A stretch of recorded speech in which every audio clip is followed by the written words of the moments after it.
How's it going, everyone? Today we're doing Sonic 3 and Knuckles. Now this might look a little bit familiar. You may remember I actually started this series a little bit ago. There were some issues, and so we are restarting it. Fortunately, I was only a few episodes in. There was some weird frame rate stuff that was going on with the YouTube compression that I wasn't happy with, so we're starting over and we are doing 60 FPS, baby. So let's hop right in. Tails, as always. Now this is the Sonic game that I played the most of out of all of them.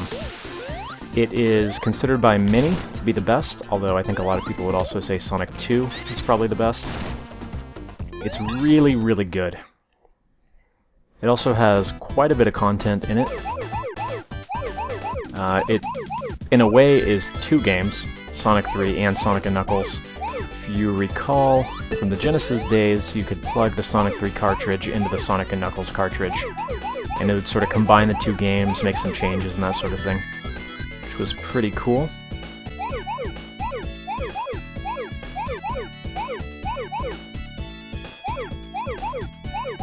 All I know is that this game is really, really good. Here we have the special stage of this particular game.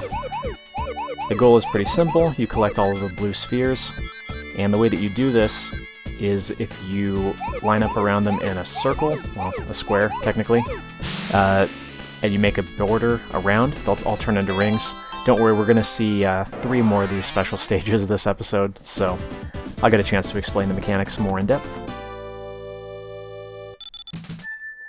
In fact, by next episode, we will have all the Chaos Emeralds, so good. It's a little bit different than Sonic 2 did it, where you would have to hit the checkpoints to get the special stages, and this one they're just sort of hidden throughout the levels, which makes it kind of fun to look for them, and also means that if you know where they are, you can get all of the emeralds pretty quickly. Well, as I said, by the second zone. Now, one of the goals going through this series is going to be to see how many extra lives I can end up with over the course here, because I'm pretty sure I'm not going to die. So, yeah, we'll see how it goes.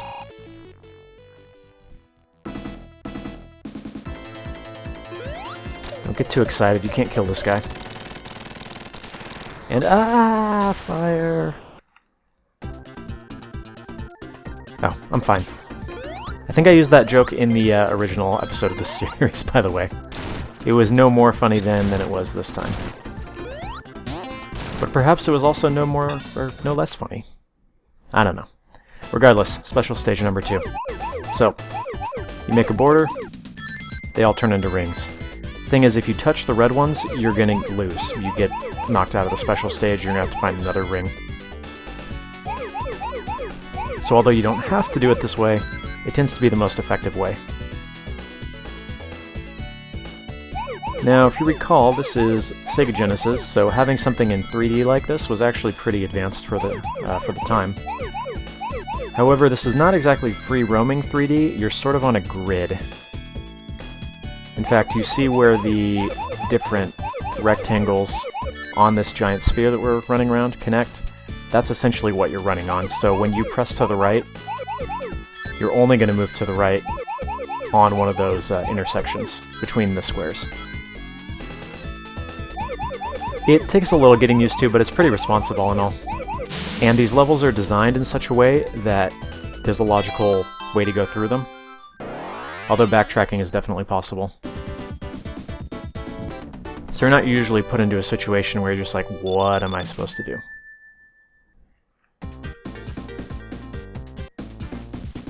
Okay, so there is Emerald number 2.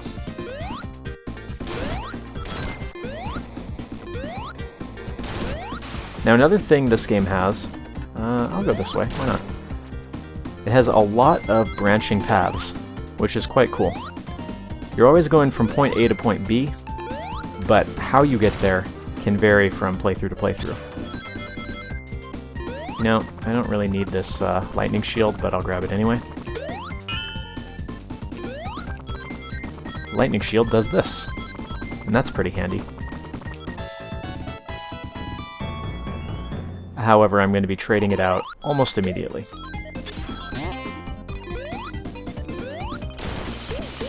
For the Fire Shield.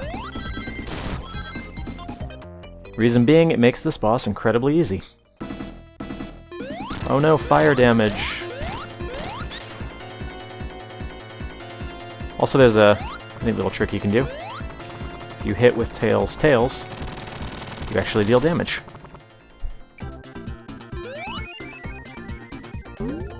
Oh. I'll watch my win pose in style. Did I mention, by the way, that Tails can fly? Well, he can. You couldn't do that in Sonic 2. Yep. He will fly for a certain amount of time and then get tired, which is pretty good for making it to certain secret areas and even some Tails exclusive areas. Sometimes the branching paths are exclusive to certain characters. So Tails can go in some, Knuckles can go in some, and Sonic, unfortunately, gets the short end of the stick there, but you know what? He's the main character, so he can deal with it. Sonic has some pretty cool abilities as well. But we're playing as Tails, so that's what we're going to worry about for now. I think you can already see, just from the first 3 of these that we've played, that there's quite a bit of variety in the design. This one obviously works as very much a linear kind of, oh, we go from here to here. However, if you really want to, you can jump to sphere gaps. So if I really wanted to, I could do something like that.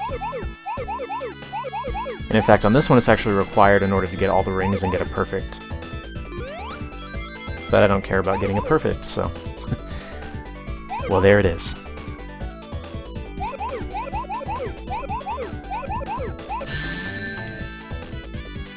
Funny thing is, I actually have all of these memorized, with the exception of maybe a couple where I still get a little lost, but can usually find my way, just from playing this game so much as a kid. Honestly, I would put this in my top 3 games of all time. There's a little bit of nostalgia going on there, but it is just that good. Alright, I think the bubble shield is fairly self-explanatory. I will no longer drown when underwater.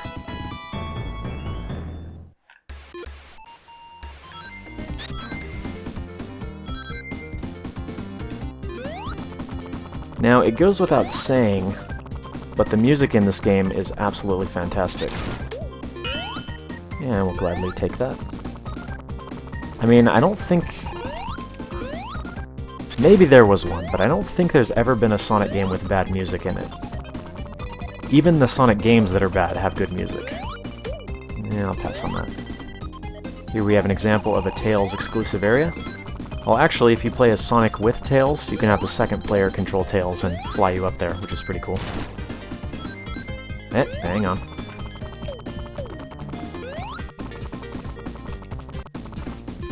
There you are.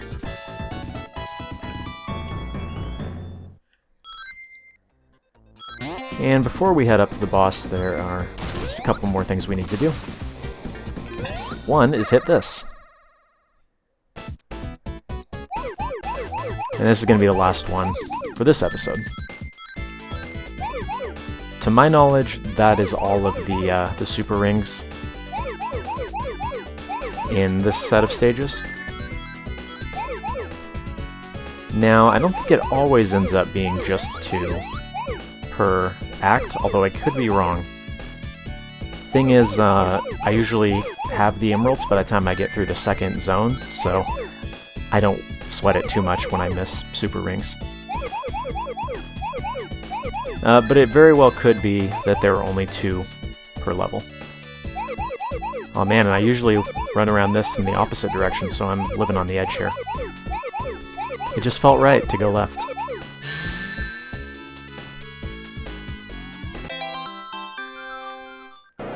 Alrighty.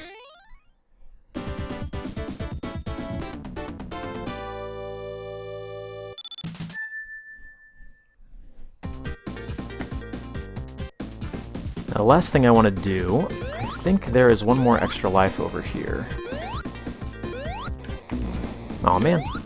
Thought I was gonna hit that. I think it's right here. Yeah. And just for kicks, we're gonna go get 100 rings so that I can get another extra life. I'm not gonna go too far out of my way to do this, but you know, I've already got 50, so. In fact, I think I can just hit a bonus stage in order to get those.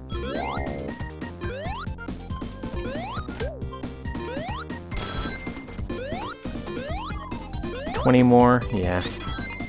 Let's hit a bonus stage.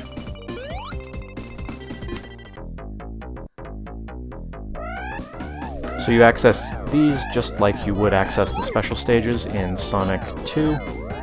And there you go, I'm gonna get enough. You can get both rings and power-ups, and even extra lives if you're quite lucky. There's a fire shield just now. I do want a fire shield before I face the boss, however, there's actually one in the level, so I don't have to worry about that. Ooh, I'll take that though.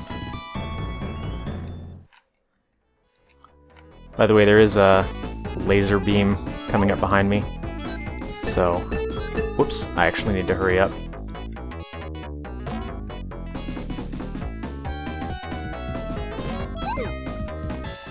Alright. We got quite a few extra lives out of that little bonus stage. If you didn't notice. Yep.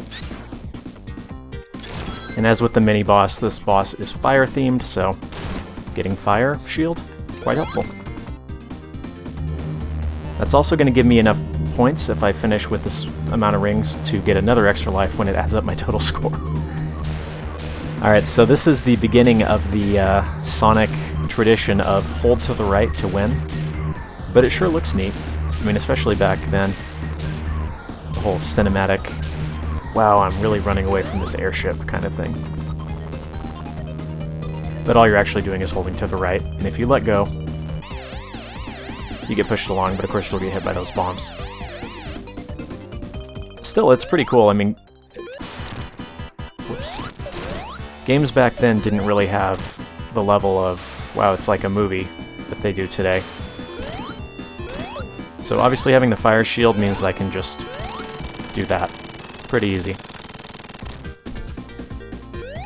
And I'm actually going to show you a couple more neat little tricks that we can do before the level ends.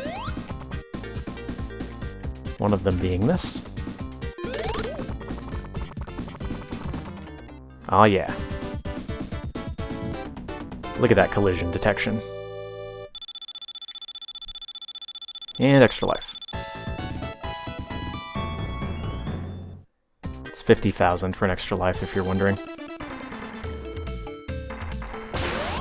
Now, he's supposed to drop the bridge out from under us, however, I'm just gonna go here and see what's up. So Knuckles, what's going on? Tails doesn't know either.